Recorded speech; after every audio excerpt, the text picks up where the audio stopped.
महाकुंभ हमारे देश में मनाया जाने वाला आज तक का सबसे बड़ा धार्मिक त्योहार है। हाँ जी, आपने सही सुना। क्या आप ये जानते हैं?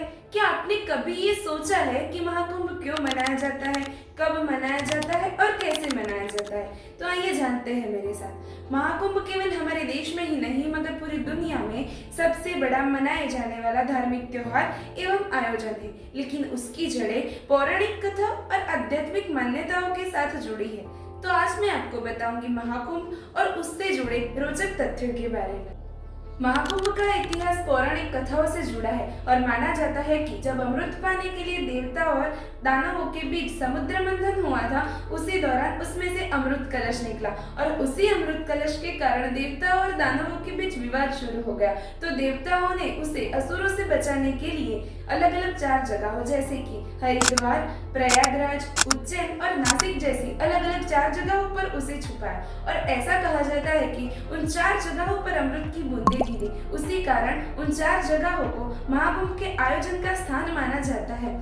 इतना ही नहीं, ऐसा भी कहा जाता है कि वो लड़ाई, भयंकर लड़ाई देवता और दानवों के बीच 12 दिनों तक चली थी और ऐसा कहा जाता है कि देवताओं के 12 दिन यानी कि हमारे मनुष्य के 12 साल समान होते हैं। और यही कारण है कि कुंभ हर 12 सालों के बाद मनाया जाता है। कुंभ के मुख्य 3 प्रकार है: अर्ध कुंभ, पूर्ण कुंभ एवं महाकुंभ। उसमें से महाकुंभ हर 144 सालों के बाद मनाया जाता है। यह आयोजन सूर्य, चंद्र और बृहस्पति जैसे 3 ग्रहों की स्थिति पर आधारित है। माना जाता है कि इन 3 ग्रहों की ऐसी स्थिति के समय गंगा एवं अन्य नदियों का पानी अमृत के समान हो जाता है।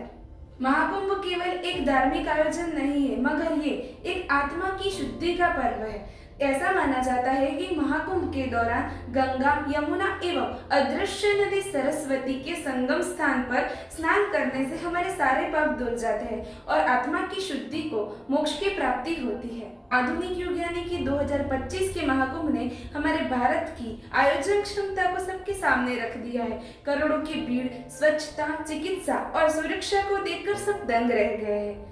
सालों के पहले इससे पहले महाकुंभ का आयोजन 1954 के 14 फरवरी से लेकर 3 मार्च तक चला था और अभी 2025 में 13 जनवरी से लेकर 26 फरवरी तक चलने वाला है। और ये आयोजन उत्तर प्रदेश में स्थित प्रयागराज में गंगा, यमुना एवं सरस्वती के संगम स्थान पे आयोजित है और ये पूरा विस्तार 4000 हेक्टेरों में विस्तृत है और उससे अलग अलग 25 सेक्टरों में बांटा गया है।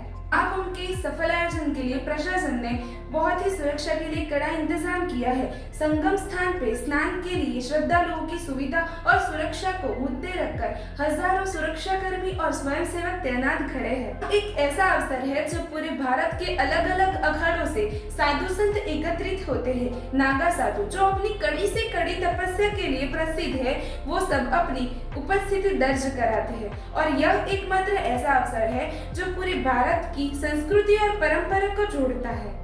अभी तक की जांच पड़ताल से ये मालूम हुआ है कि 20 जनवरी सोमवार की सुबह 10 बजे तक 10.5 लाख से भी अधिक कल्पवासियों ने स्नान किया है और 20.5 लाख से अधिक श्रद्धालु सुबह सुबह संगम स्थान पर पहुंचे थे। और ऐसा भी कहा जा रहा है कि 19 जनवरी रविवार तक कुल 8.26 करोड़ से भी ज्यादा श्रद्धालुओं ने संगम स्थान पर स्नान किया था और ऐसे पावन अवसर पर देश विदेश से आए हुए श्रद्धालुओं ने भी भाग लिया है।